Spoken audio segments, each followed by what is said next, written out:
Every single social media company, including LinkedIn, including YouTube, including Twitter, have optimized their platforms for this 9x16 format. How do you negotiate with a creator to do this kind of CPM arbitrage? I don't think TikTok Shop needs to be a super profitable channel. I see people honestly break even on TikTok, if not even lose money, but then Amazon sales go up and Shopify sales go up. And why? Because they're getting a crap ton of impressions. This is going to be a very, very good one today. One thing that a lot of brands get wrong is...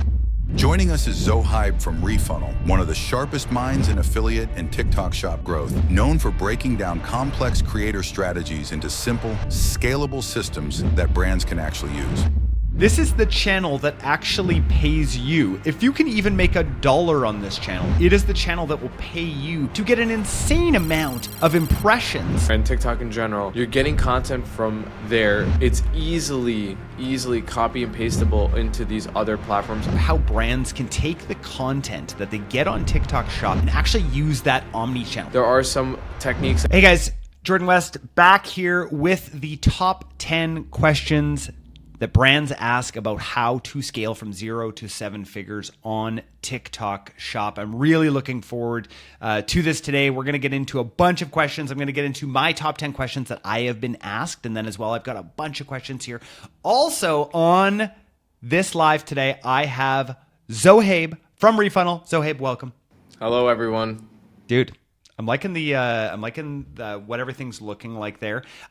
If you have one controversial take on what brands get wrong on TikTok Shop, what is it right now? I think one thing that a lot of brands get wrong is over subsidizing their products. If they're selling their main hero product that's full price everywhere else, and then it's super duper cheap on TikTok Shop just for the sake of selling it, you could be cannibalizing from your other channels.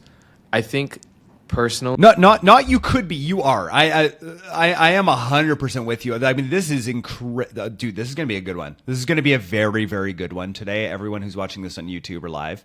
Yeah, I don't think TikTok Shop needs to be a super profitable channel, to be honest. That's what I see. I see people honestly break even on TikTok, if not even lose money, but then Amazon sales go up and Shopify sales go up. And why? Because they're getting a crap ton of impressions. You're sourcing affiliates and content creators that want to create content. So it's just an easy cheat code. Totally. So I was actually talking about this earlier. I was actually on another podcast earlier today.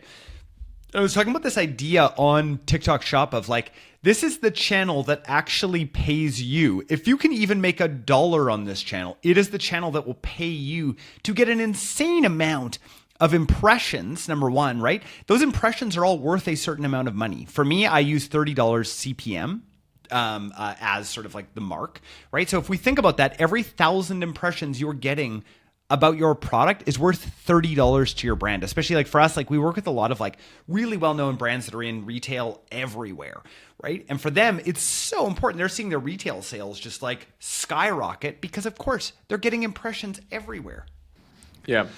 Zohaib, walk me through how brands, and guys, don't worry, I got a billion questions on the side here that I'm seeing you guys put in here as well. But I really want to know, walk me through how brands can take the content that they get on TikTok Shop and actually use that Omni-channel. Because for us at Social Commerce Club, that is our core thesis, is that this content travels really, really well across a lot of channels.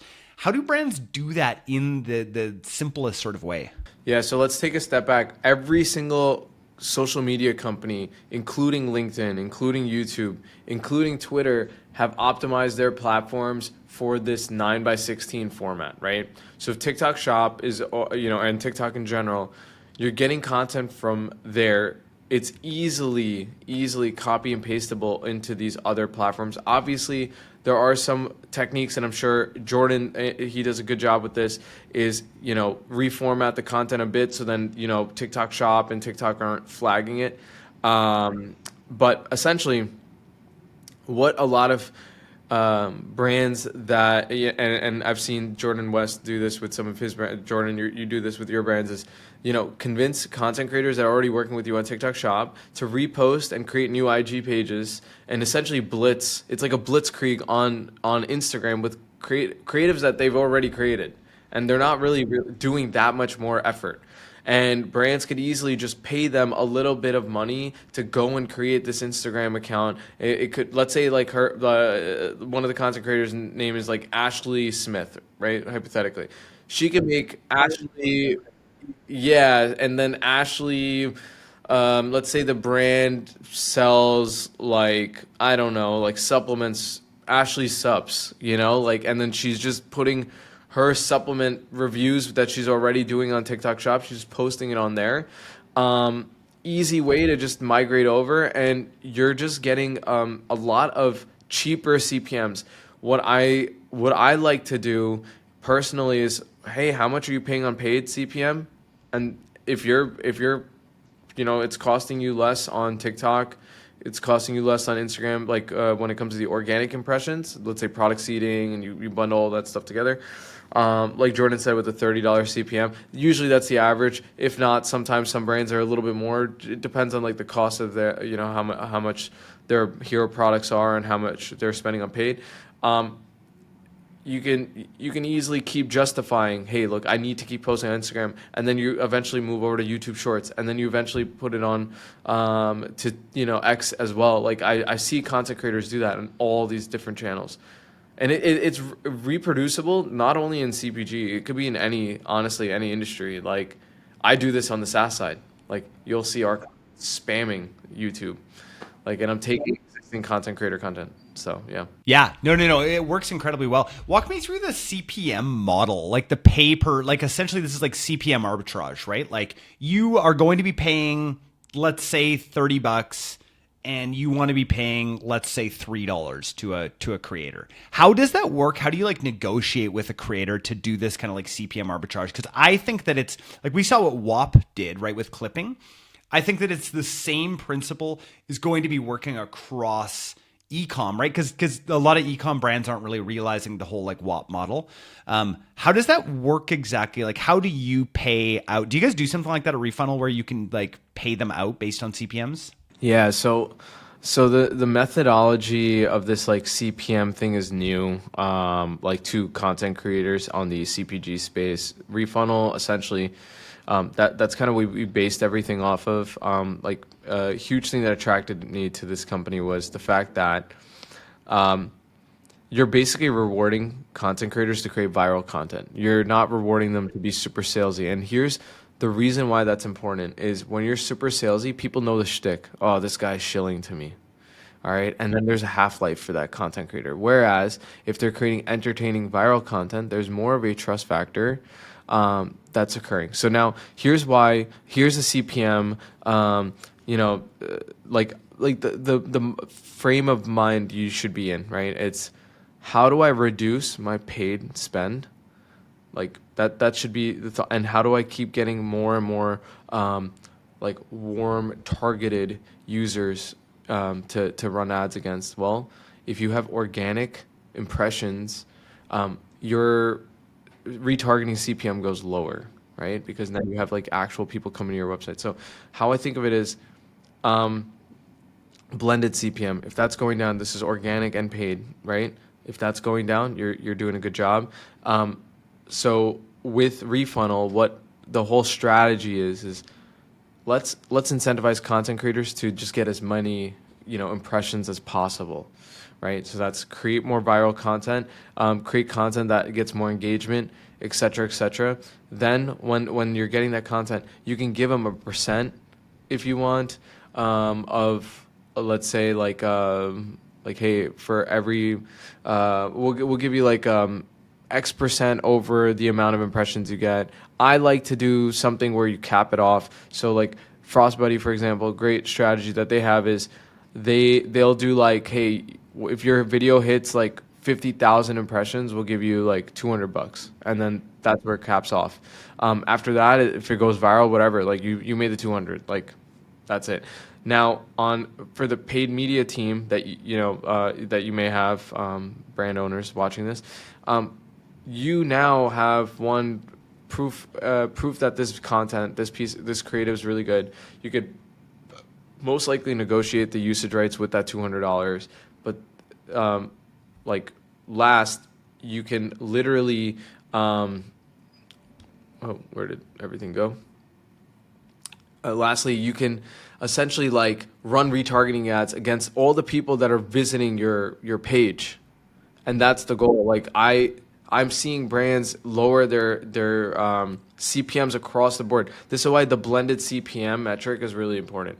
Like how much money are you spending on seeding? How much money are you paying for the content? And then how much money you're spending on that those paid ads overall. And if things are like holistically going down, that means that your organic strategy is working, like essentially. So I think some people like look way too deep into the numbers, but with marketing, it's so impossible. Like, yes, there's tools.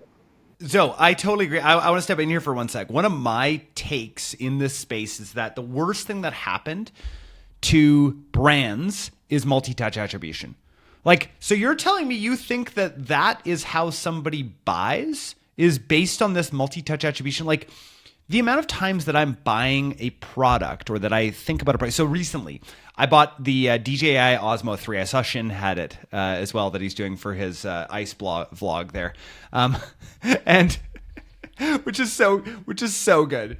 And so through that, the customer journey that I took. You're not going to ever get on multi-touch attribution. DJI is not going to know how I did that. The amount of different videos I watched, the amount of people that I called and I was like, hey, is this a good product? I was like, oh, I think I saw somebody like using that, and I'll like call a friend, right?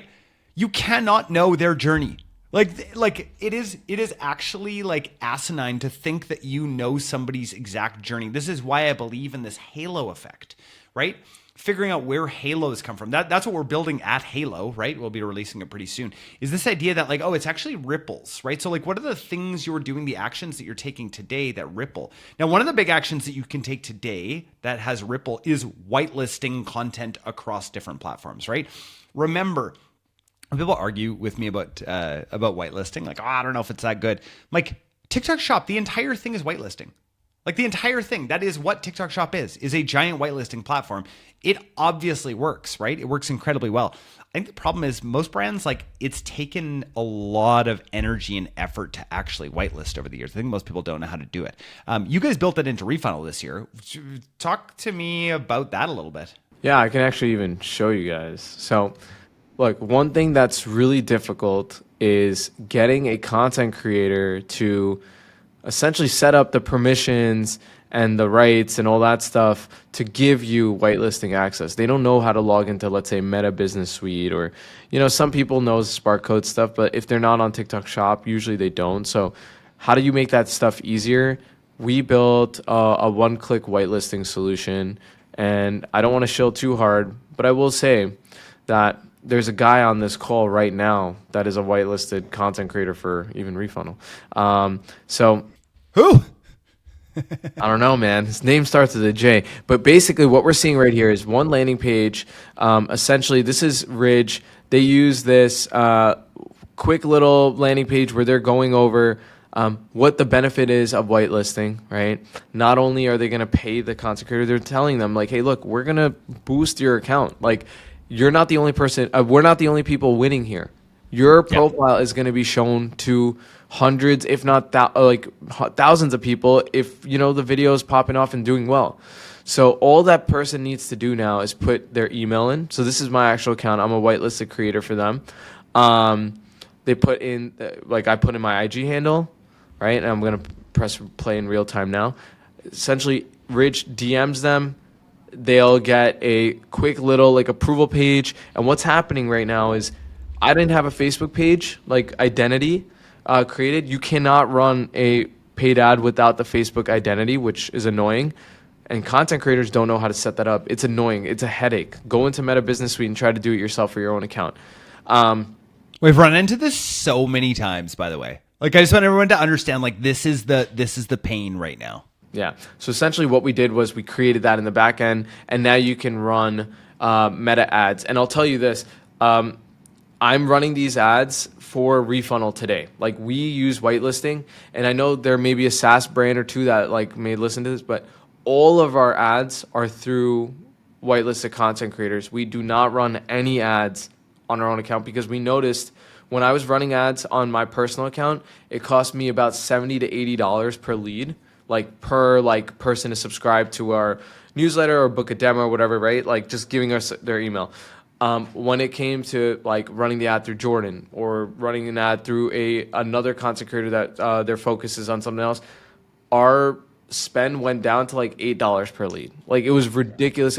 Now this isn't going to be like automatic for everyone, but I would just say like it's nice to see someone else talking about your brand, not you. Like anyone could tell, Jordan can tell me any day like, hey, Zohabe, I'm a great agency. I'm going to be like, cool, that's what every agency tells me.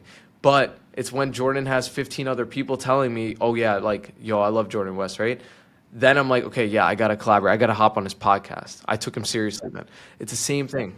But whitelisting, you're boosting that content. So now everyone's seeing it on their feeds. You're running, the ads against their audience. You're expanding their audience for the content. It's just a win-win all around. So that's kind of how it works and why it's so beneficial for brands. Well, I mean, this is the way that SEO works, just so everybody knows. Like still the core tenet of SEO, and I know we're getting into, all of the, the different kinds of, sort of like agentic search and all that kind of stuff. But really at the core of SEO is backlinks, right? It's like and it's like the level of backlink, right? If Zohabe says that I'm awesome, right? That means something because Zohabe has some authority, right? So the more authority that somebody has that says something good about you, the better, which is why it's great to get more and more people to whitelist your product or whatever you're doing, because it automatically creates this halo around you that people are like, oh yeah, people are talking about them. I'm just going to go ahead and like shorthand. It's word of mouth at scale, right? We were actually talking about this for Social Commerce Club yesterday. We were saying like, well, what is social commerce? And we're like, it's just word of mouth at scale using creators. That is social commerce. So anything that is in that, I think live shopping is part of that. I think that anything that is using people that have authority to imbue that authority on other brands and people, that is social commerce. So I got a bunch of questions here in the side here. We're going to go through this here. Zo, if you want to step in on some of these as well, awesome. How do I connect with creators on WhatsApp? Is it a group where all of them are together, or do I just message each of them separately? Victor, great question.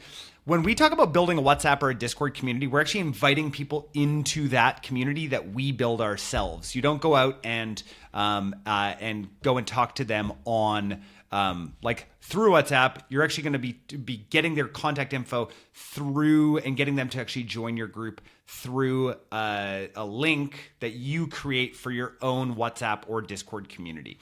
So just in case there was some questions on that, that's what we recommend. What do you guys at Refunnel recommend right now for building creator communities? Where are you guys building creator communities these days? Yeah, so there's like a little life hack right now that Meta came out with. If you go into Meta Business Suite, there is a creator discovery platform. I can actually even show you. Like they'll make Meta will make suggestions on who to even reach out to, and they have first-party email and DM capabilities. So here, let's show you guys in real time. Which is sweet also for TikTok Shop. Yes, I use This is them. I just actually piggyback. so good. And guys, sorry, I know there's like a billion questions. We will get to all the questions on the side. Just keep throwing your questions in there. We will get to these. But like, this is unreal. I'm super excited to walk through this. Let me go into the Refunnel account because I have it on Refunnel. There we go. So I'll actually get, message capabilities here. You can message right away. If content creators have their emails available, you'll get their emails. What's nice is this is free. Meta's giving it away. We actually have, we're building this, replicating this exact platform into our tool as well. So then I know everyone hates Meta Business Suite because it's clunky, but this is actually a decent feature. And you can search based on country, followers, interest, age, gender. They also have a recommendations engine. So you can search for similar content creators based off of who follows you already. So if there's an influencer that follows you, it'll give you lookalikes. But what I like about this is I don't have to do a lot of the guesswork, and it's first party data. It's straight up data from Meta. There's no like scraping website overseas that's like selling data and then you guys are paying like hundreds of thousands of dollars a year for. Like it's here already. So might as well just use what's free, you know? So some people, like I said, have their email. Some people you can message. So And is that right in Instagram DMs that those messages happen? yeah. That's crazy. That's crazy. I am going to post about this after because this is like such a good way to get a hold of TikTok shop creators that are getting way too many messages on TikTok. Basically, any TikTok shop creator is also going to have an Instagram handle. So that's a really easy way that you can use FastMoss to actually identify that. Maybe actually I'll do a quick, let me just make sure that my Let's show the FastMoss. secrets, man. Might as well. Yeah, here, you know what? Let's just make sure I've got an ultimate FastMoss account here. Let me show you how that works together with what Zohaib is showing here, because I think that this is really, really interesting. So let's just go into, I'm going to share my screen. Okay, so we're going to look in here. So right now, this is on FastMoss. We're going to go through and find a certain creator, and then we would actually go and look and find that creator over. So sorry, FastMoss and Calidata just like continually are... we'll open up new tabs. So what we can do here is we can actually look and see who is on the affiliates, right? If we go straight to affiliates, we can look and see who is HydroJug's biggest affiliate. So again, no surprise. Oh, sorry, gang. I'm going to show you guys HydroJug here. Perfect. Okay.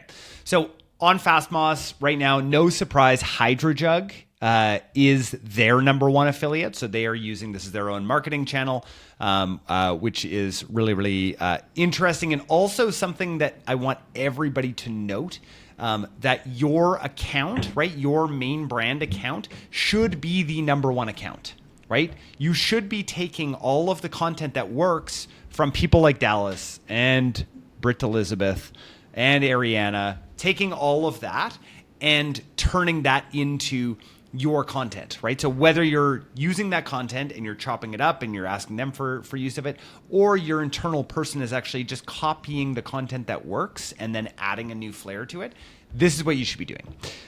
So let's go to Dallas here. Let's see if you guys can see Dallas. Can you guys see Dallas here? Awesome. So right now, what we're looking at here is her ID. Now, if we were to just try to get a hold of Dallas on TikTok Shop, we could go to her creator homepage. I'm going to share this here. Now, a lot of times people will have in link in bio. Right here, she potentially will also have her Instagram handle, and this is where we could potentially get a hold of her here. So we can see here, here's her Instagram. This is where we can easily then message her within the creator marketplace, or we can reach out to her here. I will tell you, we have, with massively high creators, we have much more success reaching out to them on Instagram, especially if they're not massive on Instagram, but they're big on TikTok Shop.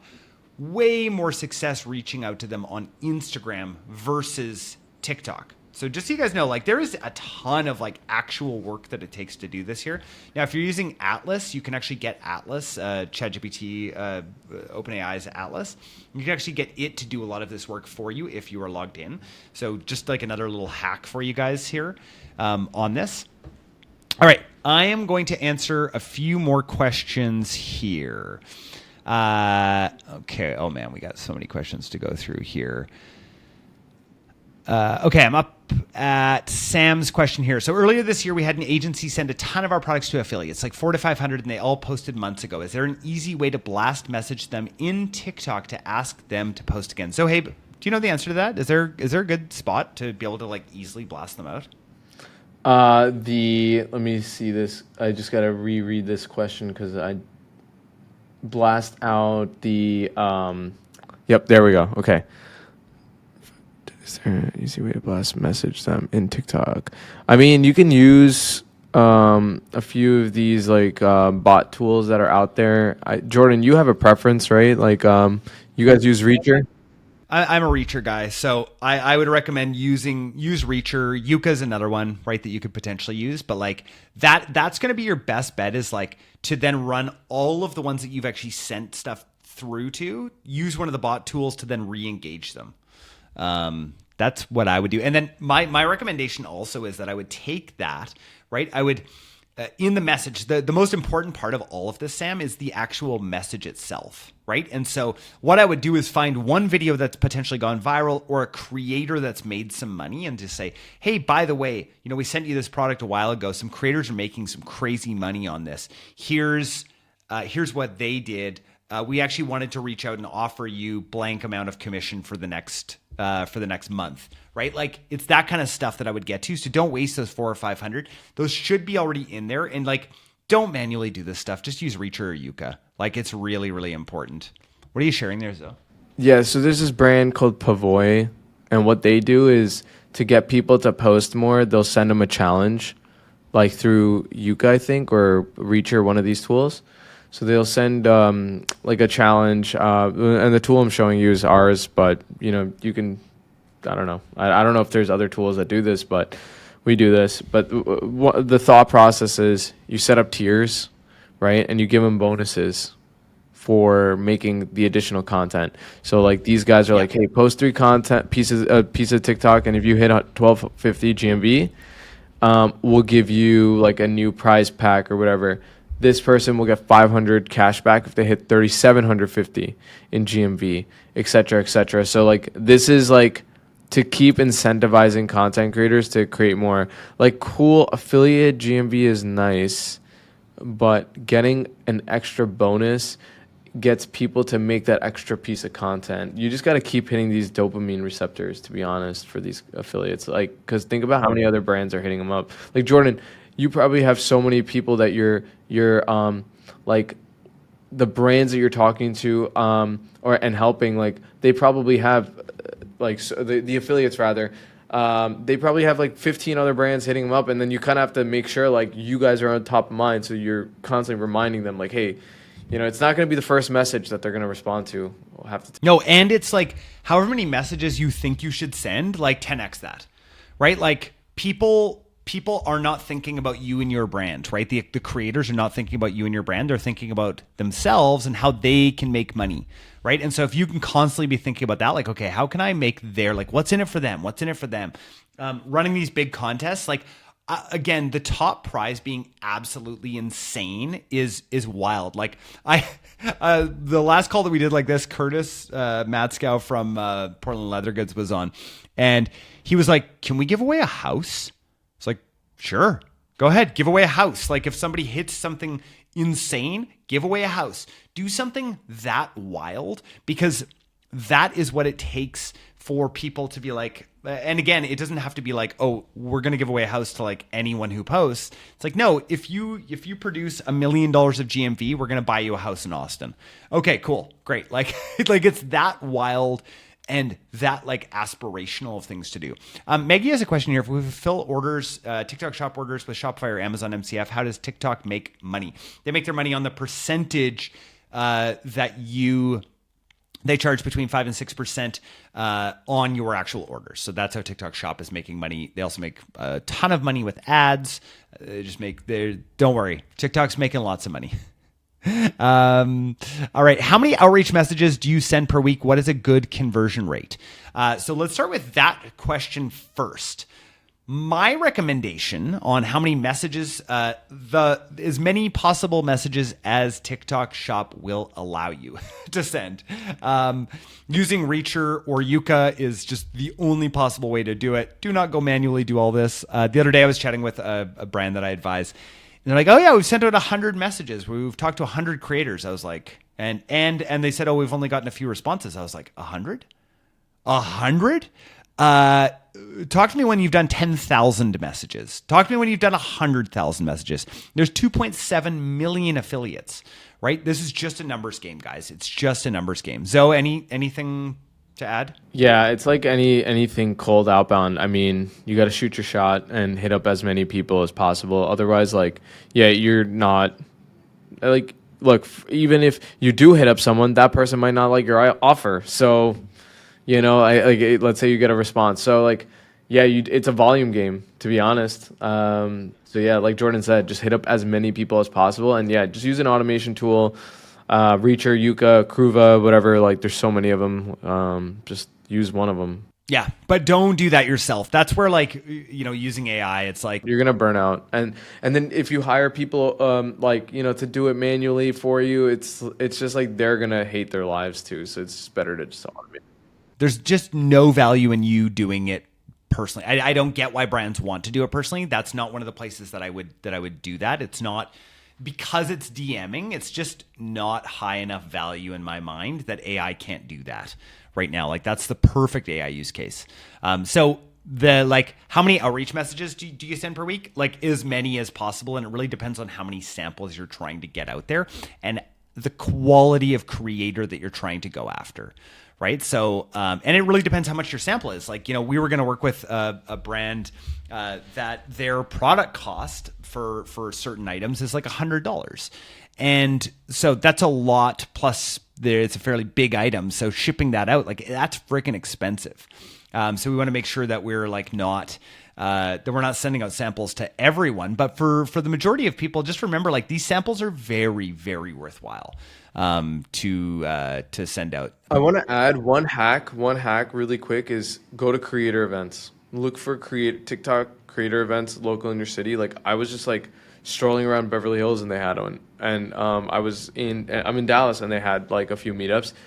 Like, meeting content creators in person also is like a quick little hack. If no one's responding to you and you're at 0 GMV, meeting people at the source might be a good ideal way to get some content creators as well. That is a really, really good idea, right? Like, again, in person, I cannot say this enough. Like, and for like any brand owners, just go be in person, right? Like, go to those events. Go, like, again, like SaaS companies, agencies, they're going to pay for you to be there anyway. So you might as well show up, have a good time, enjoy that in person, because you will never have the like big, you know, exponential shifts in you know, being at your desk. It's just not how that works, right?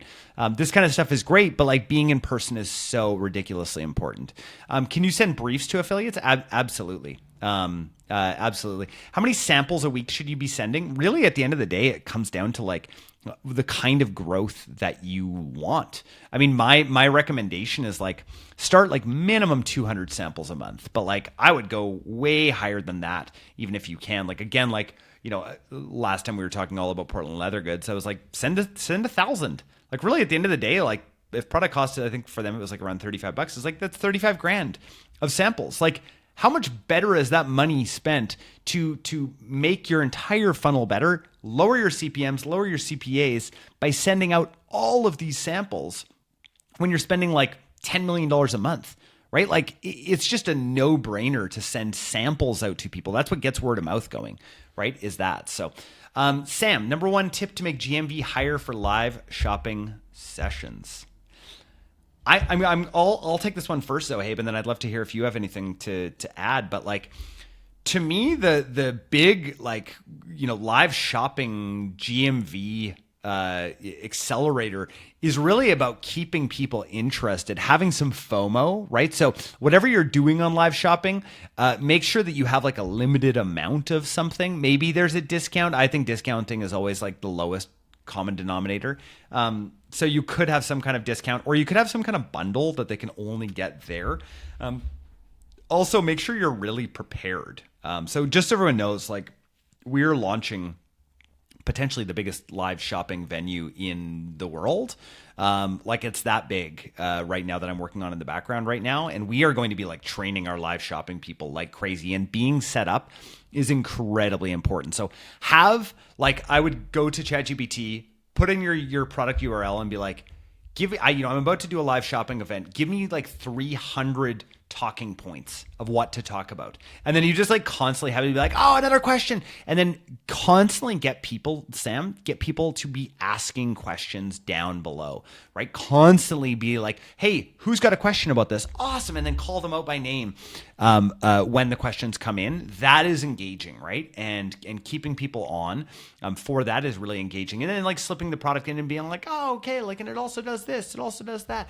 Telling stories is really important, right? So like constantly telling a story about something or someone is really important as well. We see that making a really big difference. So again, people buy from stories. Zoe?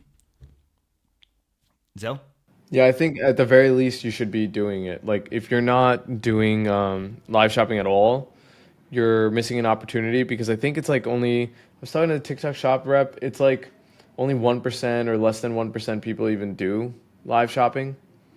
So that's a huge opportunity because they want to promote it. Like, okay, so the Chinese and ByteDance want to make buying very similar, and they're trying to introduce and push this behavior in the US and the UK. The UK is adopting it pretty quickly. US is still slow because brands are not, we had so much uncertainty with TikTok, so like people didn't invest. But that's an opportunity for a lot of the smaller brands here, because if someone's not doing something and you do it, and this is what the software companies want people to do, they will boost you up. That's why brands like that it's first movers advantage essentially. Like, Grunanda, when they jumped on TikTok Shop where all these other ones didn't, they took over and now they're like everywhere. But now live shopping is that thing. Like I would try to get into it if you're not doing it. Don't worry about the numbers right away. Sometimes you just do it. No, totally. Just worry about the inputs right at this point, and then start to look and see, when do people lean in? When do people leave, right? You can see how many people are there and be like, okay, how do I keep engaging people? It's really about engagement at this point in my mind. Interesting question here. Thanks, Jordan. But do I allow my creators in my WhatsApp group to talk to each other, or is it used mainly for announcements from my side? Because I can disable chat in my WhatsApp group. Such a good question, and I'm going to give a harsh answer. You are trying to build a community, right? A community is not one-to-many. A community is where you allow them to talk to each other. With all of the brands that I have owned over the years, they have thrived because of community, where they actually get to talk to each other.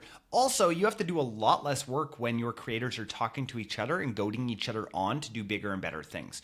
All you're trying to do is create the soil for that to grow, right? So please make sure, do not use this just as a blast channel. That's boring. That's not, and it's going to be annoying. You're going to see these chats and you're like, oh, this is so friggin' annoying. But that's how community is built, right? And that's really important. Building a community where people can talk to each other is like the way to go. So great question, Victor. I'm so glad that you asked it, because I had a very big answer for you there. So I have a differing opinion. Oh yeah, let's hear it. Let's hear why you're wrong. So if it's the main chat, I want people to not talk to each other so it could just stay uniform. But if it's a community, I could create a subgroup where people can discuss with each other. But if it's the main thing, I just want to make it just for announcements, because when people all start talking, people will mute the channel on WhatsApp. Okay, so that is very interesting. So within WhatsApp specifically, and again, the reason why I'm a WhatsApp fan is because people do get notifications, right? Like, so people will see the notifications much more than Discord, right? Discord is becoming like kind of the Slack of that world, where it's like, oh my gosh, I'm just part of so many different Slack groups. So my recommendation is to have one channel where you are blasting out announcements, right? So you do have a one-to-many channel, but you also have the ability to have the connection in there too. Sam, people say do at least 3 hours for live shopping, but I usually do 2. Every time do 3, but the GMV doesn't change much. Great question, or great statement, because I still think just do it. I still think do it. Look and see what's happening. Also, potentially putting a little bit of money behind it with using live shopping ads is not the worst thing in the world. Yeah. Here's a good question, and I think this is going to be a Zoe question. How do you repurpose content from affiliates? I just repost and share to our stories when they post their videos with affiliate links. Any thoughts on that, Zohaib? Yeah, so there's a few things here, Sam. So if you are reposting content, let's say outside of stories, right? Because stories, it's only limited to your followers, and I think only 30% will actually see them. Like Facebook will like push them towards people, your followers to see, because business accounts are always nerfed. That's just how it is. Um, if you're going to post evergreen, you will have to always get the usage rates on these videos. So one thing that I like to do, I mean, we have this as a feature, but I would DM the content creator because like to get the usage rates, so then you can post it. And if they ask for money, then I would negotiate. Obviously, with Refunnel, we have like a one-click like request usage. You just send them an offer. If they deny it, then it's fine. Like you just ignore it. But so stories is cool, but you should be trying to get the usage rates of the best performing affiliate content, and then repurposing it for ads, repurposing it for content when your Instagram is dry. So like oftentimes, you know, we don't ever post on our own branded accounts, but Instagram does treat us, and TikTok does treat us as an entity that's supposed to be posting content. There is opportunity to go on a For You page if you are consistently posting content. But if you are not posting consistently, this is a way to post consistently, is buying the rights of someone else's content and then posting it, right? So if you're not like, if you're just posting in your stories, like only your followers are going to see it. Your goal is, how do I get new followers to see my content? How do I increase organic impressions and visits to my page? So then when I run retargeting ads, they are smarter and better, and you can use audience expansion to find lookalike audiences and stuff, and then bring those people. And like that should be your goal, right? Your goal shouldn't just be like, let me just share a story. Like that's not going to do anything for you. You got to post. Yeah, love it. We're going to answer two more questions here. So here is I actually really like this question from Sam. What is the criteria for affiliates? Most of them are terrible. Do you use GMV or engagement rate or something as a bare minimum? We get tons of sample requests, but never approve them. It just seems like they're trying to get free product. Yes. I'm going to, you want to take any of this, Zohaib? Yeah, so like this one's a little tough because for me, I go for engagement rate, but I think your opinion might be different because like I don't use TikTok Shop for money. Like I use it for like just viral content. So it's a different philosophy. Like that's what we did for the snack box company So Halal, was just like I wanted content creators that made like funny content, controversial content, because then I would take that content creator and push them over to Instagram. So it's just dependent on your strategy for my sake, but like you are like the TikTok king, so I want to hear what you think to actually bring GMV to TikTok. Yeah, so it's a really, really good question. So my recommendation is that what you're trying to do, the thing behind the thing behind the thing, is that you're trying to make people come to you. Interestingly, like so Social Commerce Club, we've never once ever done cold outreach. And we work with like some of the like biggest brands in the world. Like you guys don't even see them on our page because we can't with their logos. We've never once reached out to anyone ever because people come to us. That has taken a long time to build that. It's the exact same principle that you guys are trying to do for your TikTok shop, as you're trying to be the bell at the ball that everybody is trying to reach out to, right? The reason why you're getting shitty creators reaching out to you at first is because you're not yet that, right? And so that's why the Blitz methodology works so well, is that at the beginning, you're trying to get as much GMV as possible so that everybody wants to reach out to you, right? At first, you're going to have to do some of this manual work. Like Victor was asking before, I'm not sure if I can physically do the 10,000 outreaches manually. Those are for your high GMV creators that you're trying to get more, you're trying to get a little bit deeper with. In the meantime, use Reacher, right? You or Yuka. I don't really care. I just think that the Reacher guys are building. They were just in Y Combinator. They're building crazy amounts right now, and that's why I love those guys.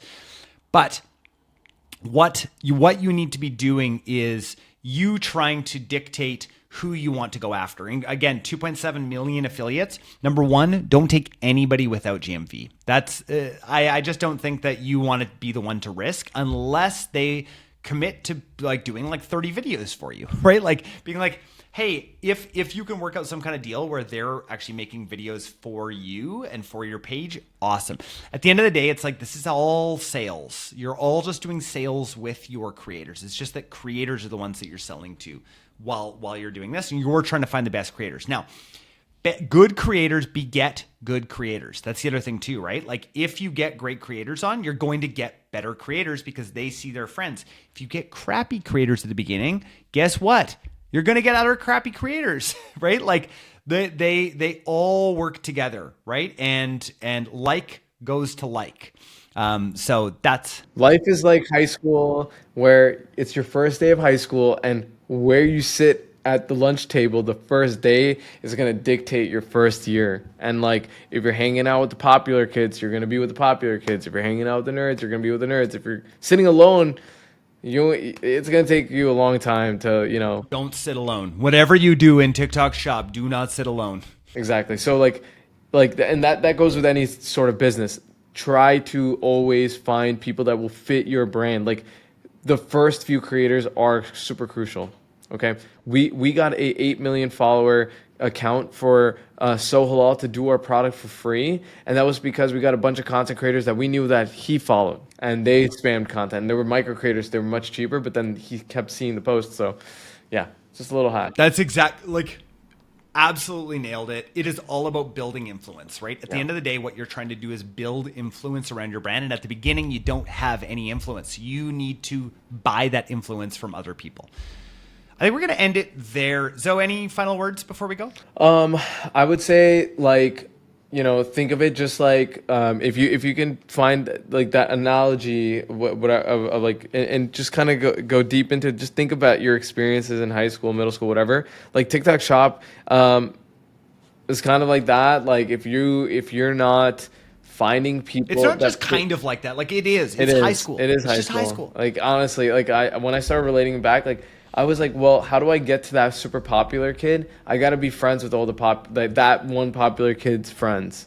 And that's how I thought of it. So we really wanted the golden balance to review our box and make a golden balance box with him. But the way that we got there, we looked at his followers. It was manual work, but I did my research and I was like, okay, these are the people he follows. Let me see who has like the least amount of followers and see if I can like finesse my way in with them. Much cheaper to do that. And then once I got some of those people creating content for me, it was uphill from there. TikTok Shop was a little bit easier. Instagram was easier, etc. But like you kind of have to have like the right persona making content. You can't just have like random people just make content because you're just like throwing away money. Yes, there will be outliers. Like there's this guy who has his face tatted up and all that stuff, but he'll talk about beauty products because he's like, oh yeah, I bought this for my girl, whatever, and it pops off. That's not always going to be the case. So like, those are the lucky few, but that's it. So it's my little tip. Awesome. Thank you guys, everyone. If you're watching this on YouTube, let me know any comments that you have below or any questions. I try and get back to them fairly quick. Thank you, everyone, so much for coming. Yep. Bye. Thank you, Jordan, for having me on. See ya.